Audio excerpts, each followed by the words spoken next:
One of the biggest mistakes that a beginner can make is buying one of those mini sewing machines. And I get it, you think to yourself, okay, perfect, I just want to try altering my own clothes. I don't want to commit to anything, this will be perfect. No. Because the harsh reality is this, mini sewing machines are absolutely terrible. What they do is they're marketing them to you as beginner friendly. And they're using your logic against you because you're thinking to yourself, okay, I don't need anything too crazy or expensive. I'll just get this small little entry-level beginner guy, and boom! They got you. So before you spend $40 on a mini sewing machine, I got 4 reasons why that's a really, really bad idea. First off, the motor of those mini sewing machines, they are way too weak to actually do any realistic tailoring. They've got a small DC motor that usually runs on like 2 AA batteries or a 6-volt adapter. And they usually put out about 0.8 to 1 amp, meaning the whole machine's gonna operate at about like 5 or 6 watts or so. And by comparison, a full-sized sewing machine is gonna run at about 53 to 84 watts. That's a really big difference. And not only that, mini sewing machines,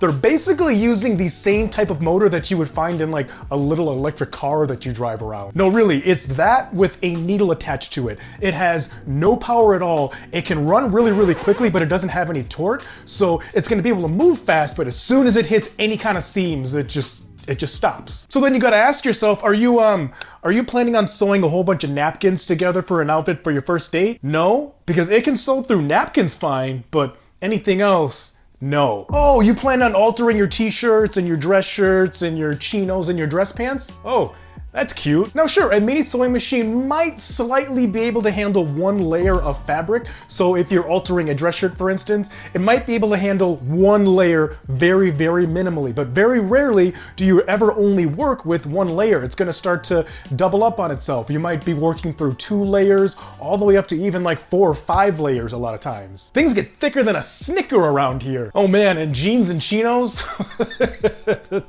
Oh man, you got jokes today, huh? Because yeah, a mini sewing machine, it's not gonna do anything to your jeans or your chinos whatsoever. But a full-size machine, yeah, no problem, especially with the denim needle. And the thing is when you're using a mini sewing machine and you are making those alterations or trying to make those alterations, what could happen is things will just stop. The machine's gonna stop. And you're gonna think to yourself, okay, well, I must have made a mistake, or I must have done something wrong, or I just suck at sewing. No, that's not the case at all. It's not you, it's literally just the machine. The machine is a piece of garbage. Number 2, cheap mini sewing machines can actually create stitch problems that a lot of beginners end up thinking are beginner problems. Now, when you're learning how to tailor your own clothes, you're gonna make a lot of mistakes. It's completely normal and it's to be expected. But at the end of the day, your machine, it shouldn't add on to that stress. It shouldn't add on to those problems. It's supposed to help you through those problems or help you avoid those problems altogether. In a mini sewing machine, it's got really inconsistent thread tension,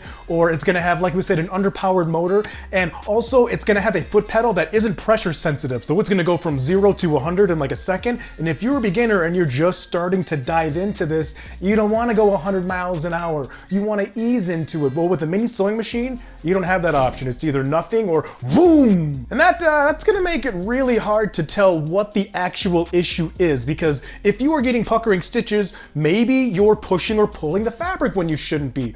Or maybe it's the machine. Maybe your thread is bunching because the tension on that machine is terrible. And you, as a beginner, you need that feedback. You need feedback in regards to what exactly is going wrong. How can I diagnose this? How can I fix this? When you sew a straight stitch on a regular full-size sewing machine and your stitches come out crooked, you have a couple of different options, or a couple different areas that you can check in regards to what might have went wrong. Did I set something up wrong? Did I not change one of the settings here when I should have? Or did I change a setting when I shouldn't have? But when all of those exact same mistakes happen when you're using a mini sewing machine and you don't have any feedback at all as to what's going wrong, you are going to assume that you are the problem. Again, that you are bad at sewing or tailoring your own clothes, and that's not the case at all. I mean, yeah, that bigger machine, it might have more buttons and more settings on it, but at the end of the day, once you get everything set up and everything good to go, it's predictable, and that's exactly what you want. You want predictable. And mini sewing machines are the most unpredictable thing in the entire world, next to the Vikings quarterback play, of course. Number 3, mini sewing machines, yeah, they give you like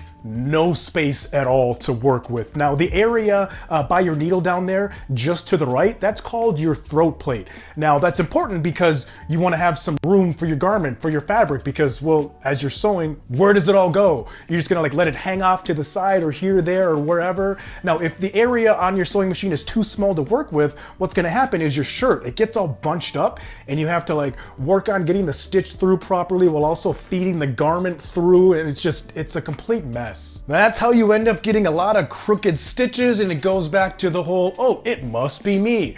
I must be the problem. I suck at tailoring my own clothes. Mini sewing machines also don't have any heft or any weight to them at all, so they're gonna slide around on the table or wherever it is that you're sewing very, very easily. And obviously, you don't want none of that. You want your machine to be stable. You want it to sit in place. Now, if your machine's sliding all over the place and you're sitting there trying to feed your garment through, oh, you're gonna have such a bad time. And with a full-size sewing machine, you don't have that problem at all, because not only is it going to stay in place, your machine's gonna stay in place where you put it, but you also have the advantage of having a much wider space and a much larger area to work with in regards to that throat plate there. Now, like I had mentioned, you're gonna end up kind of stuffing your garment through on the other side there. Here's a little trick for you that you probably never thought about. If you are tailoring a t-shirt or a dress shirt, when you pin up the two sides there, you're going to assume you have to put the pins on the exact same side of the shirt, meaning either both the pins go on the front side or the back side only. No.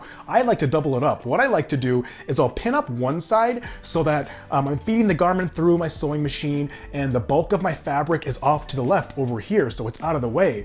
Well, when I put the pins on the other side, I do the opposite side of my shirt, so I can take advantage of that orientation of my pinning and sewing twice. That was seriously a really, really big game changer when I discovered that. You're welcome. Number 4, you think that you made a good decision by buying that mini sewing machine because you only spent $20 to $40 on it, as opposed to something full size where you're gonna pay $50 to $100 on it, right? And then the machine pisses you off. You buy a different thread, a different needle, you toggle the very limited settings that it gives you access to, and you go back to thinking, I suck at this. And you either stop trying to tailor your own clothes, you just completely give up, or you end up buying a full-size machine anyway. And that cheap machine, it didn't save you any money. Really what it did is it charged you $40 to learn and know that you made a mistake, and that $40 you could have put either entirely to a full-size sewing machine, or you could have got a full-size sewing machine completely out the get-go for $40. When you want to tailor your own clothes, a full-sized used sewing machine is going to be a much better choice 10 times out of 10